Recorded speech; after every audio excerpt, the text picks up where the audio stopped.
and this is, I think, our 40th web event, and it's amazing because we've had 120 registrations, and about 70 people have logged in so far, which is really great news.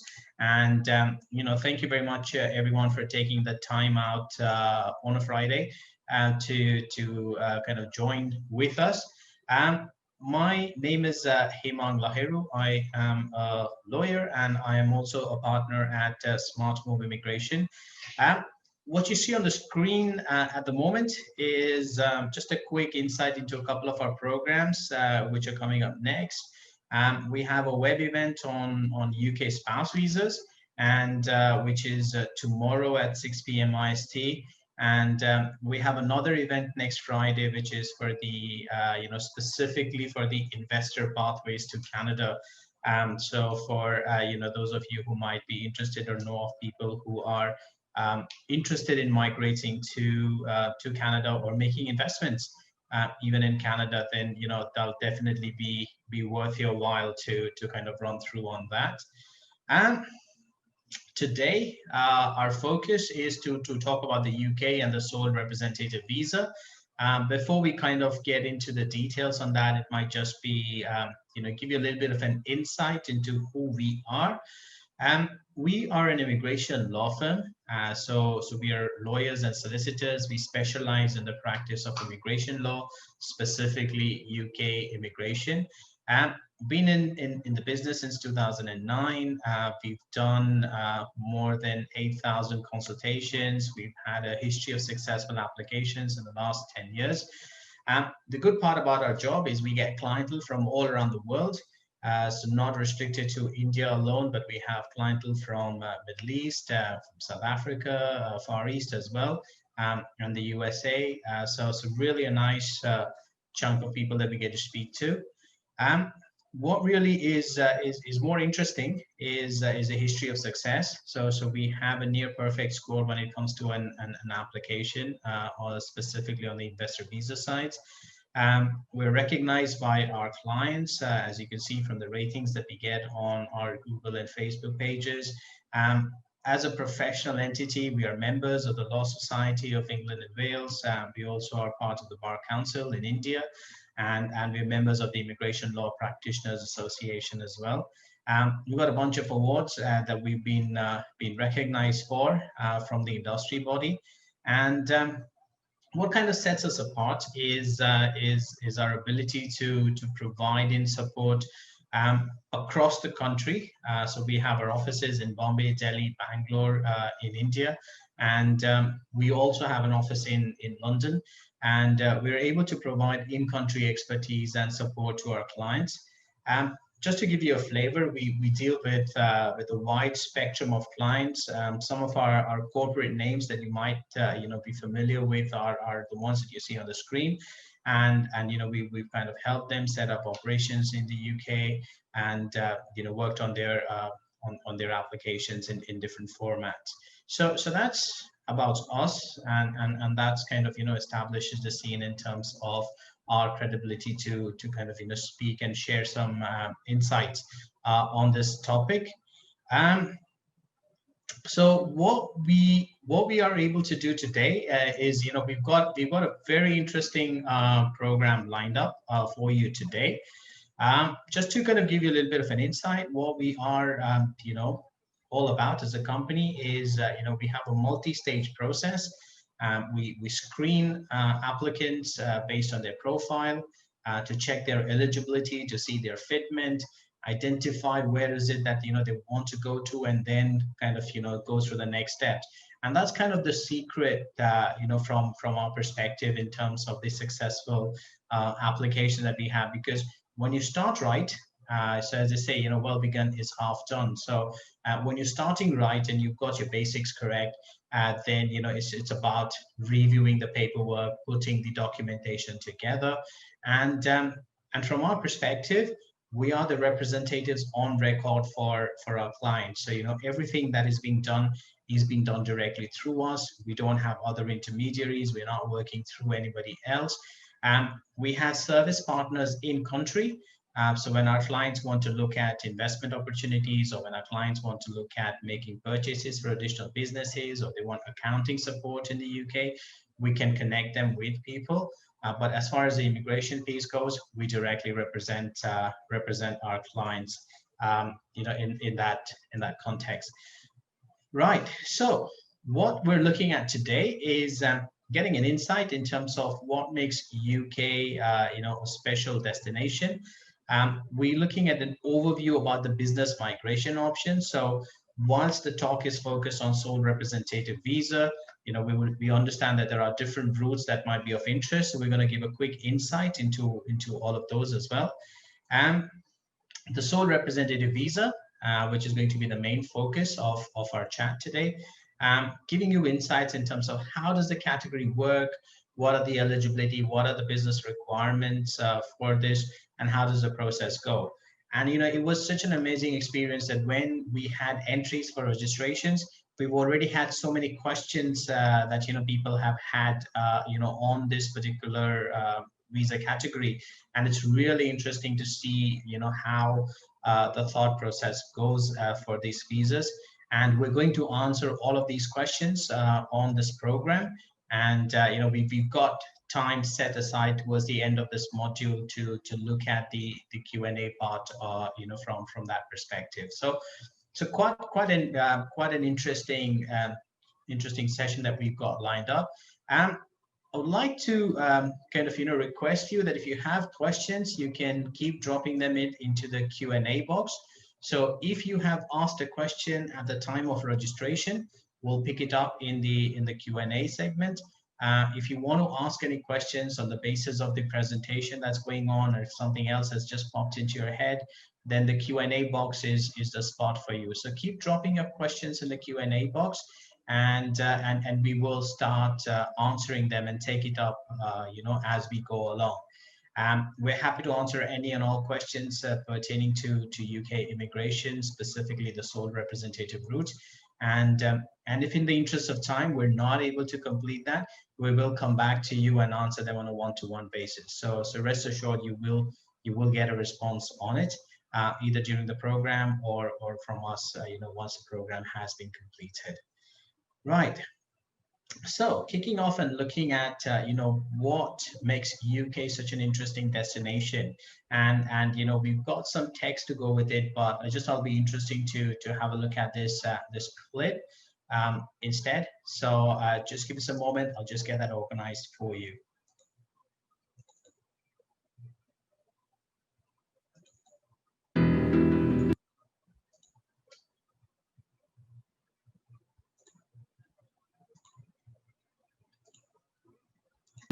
Welcome to the United Kingdom.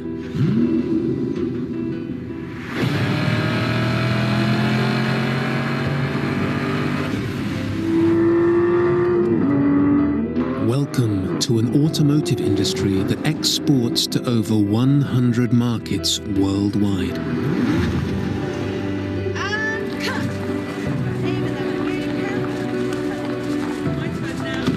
Welcome to where the world's largest film studios make some of the biggest movies in any galaxy.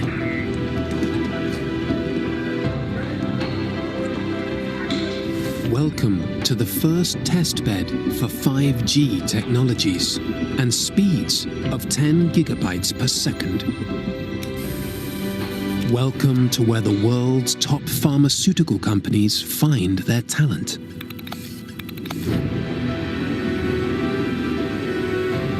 Welcome to the largest offshore wind farms in the world.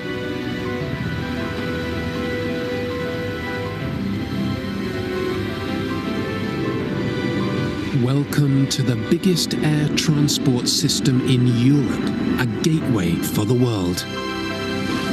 Welcome to a land alive with opportunity. Right. To the United Kingdom.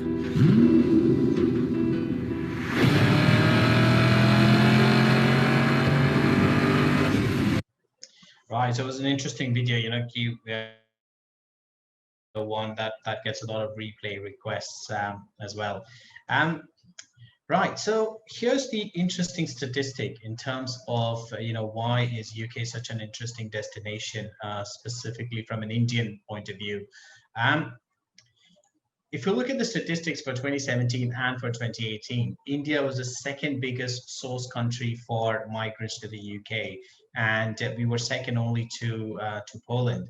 And it's very interesting because next year with the Brexit kicking in, we are likely to see a shift. The new points-based system, the visa categories that we see right now, they're all geared towards making India the biggest source country for the UK. And some of the key drivers in terms of what attracts people to the UK is the fact that it is on a fundamental level, it's a strong and a stable economy. Was ranked second in the ease of doing business within Europe by the World Bank. It has some of the best infrastructures for technology and commercializing any kind of business opportunities. Has a personal tax rate of about 20%, and which kicks in for incomes over £12,500 in the UK, and the corporate tax is also at about 18%. What's interesting to a lot of businesses that we've been speaking to this year as well is the fact that the UK government has announced and levied and implemented a £330 billion pound coronavirus package, which includes things like business rates, holidays, cash grants, and support loans to businesses. And it's come as a huge relief to the almost 6 million small and medium enterprises which are operating in the UK. Just to put things in perspective, there were about 840 odd Indian companies that were live in the UK in 2019, which then generated about 48 billion pounds, in terms of revenue. So clearly there's a huge potential that businesses, whether they're small, medium, or large businesses, they see that, and it's definitely a key attraction. Now, when we look at the business migration options, in the UK, you have the tier one investor, which is for ultra high net worth individuals, where the investment threshold is for about £2 million. And if you have that kind of resources available, you could take that money to the UK. You can look at investing it in your own business as well. And the good part about this is there is no English language requirement for this visa category. And we get a lot of, we get a fair number of queries on the tier one investor, particularly from some of our clients, in North India. Some of them are based in the western part of the country. And typically these are, prospects who've had land parcels, who are liquidating land. They've got some cash coming in from the sale and they want to migrate to the UK. So fantastic opportunity if you have, a bit of a windfall in terms of monies. The second route, which is the tier two sponsor license route. Now, this is a route which is more suited to a corporate profile. So for companies of a certain size, if they have a corporate setup and if they're able to, if they want to make a transition to the UK for the management team, for the senior managers, then the tier two sponsor license is a good route to work with. We've used this route with clients who are in a partnership or even in a private limited where there is a family-owned business and there are multiple stakeholders who all want to migrate, for whom maybe the sole representative is not an ideal option. And the tier two sponsor license works really well, in that regard. There is a minimum salary requirement at the moment, but this is going to change with the new points-based system coming into the picture from January 2021. And the UK is also an attractive destination for innovators. So individuals who have a great business idea and they have about £50,000 to invest in their business. And if they're able to get an endorsement from an endorsing body, they can apply for an innovator visa. The good thing about an innovator visa is that you could get an accelerated settlement in 3 years' time. But again, the catch here is that you do require an endorsement from an endorsing body. And as a service provider, we do work with endorsing bodies. We help in kind of shortlisting ideas and concepts, fine-tuning them, taking them up to a certain standard so that they can pass muster with the endorsing bodies. But we do find that this is a very niche category, and it kind of is focused more towards tech related businesses, or businesses which want to explore a very different path. For most of our clients who have kind of, say, regular businesses which are into trading or manufacturing of legacy products like rubber, heavy engineering, and even ITES services, for them, the innovator is a bit of a stretch, given the stringent requirements and the costs which get associated with it. The startup visa is another, category that the Home Office had launched last year, and this was designed for people without a business experience, but who had a great idea and who wanted to kind of launch that in the UK and test the market out. Again, a startup visa will require an endorsement from an endorsing body.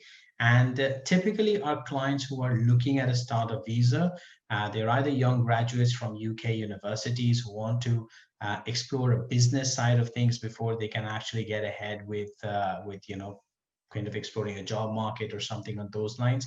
And because the startup visa does not have a specific requirement in terms of an investment amount, it is a fairly interesting route to be considered. But again, just a cautionary tale. The startup visa does not, is not a settlement visa category. So the time that you spend on that is not going to allow you to get settlement in the UK. Which kind of leads us nicely to the sole representative visa, which officially is known as the representative of an overseas business visa. And the purpose of a sole representative visa is to allow the applicant to open up a new branch or a wholly owned subsidiary on behalf of their overseas entity. Now, this is a great opportunity for anybody who's looking at expanding a business in the lucrative UK markets. And what it also does is it allows the applicants to bring in their families, so which is their spouse or civil partners and dependent children till the age of 18, to join them in to enter the UK as their dependents. And the dependents can also work full-time or start a business or do both of it, which is great, especially if you're looking at, say, a double income family, or if you're worried about, how you're going to manage the costs whilst you're setting up a business. It's also a pathway to settlement. So typically on a sole representative visa, the initial entry clearance is granted for a period of 3 years. And there's a further extension that needs to be applied for, which is for about 2 years. At the end of 5 years, you become eligible for indefinite leave to remain. And in the 6th year, you could naturalize as a British citizen. So a very well-defined and organized pathway in order to naturalize and get British citizenship for the applicants. The good part is also that when an applicant is living in the UK, they are eligible for a mortgage. They can buy residential property, commercial property. They could even buy land in the UK. And if you're familiar, mortgage rates in the UK are really, really low, especially when you compare to economies like India or South Asia, where typically you might pay 7 or 8% if you were borrowing monies for a home purchase or anything on those lines. In the UK, you could generally look at about 1 to 2.5%, which is great when it comes to the cost of capital to make investments and such. And it opens up pathways for you to make investments in other companies and businesses in the UK as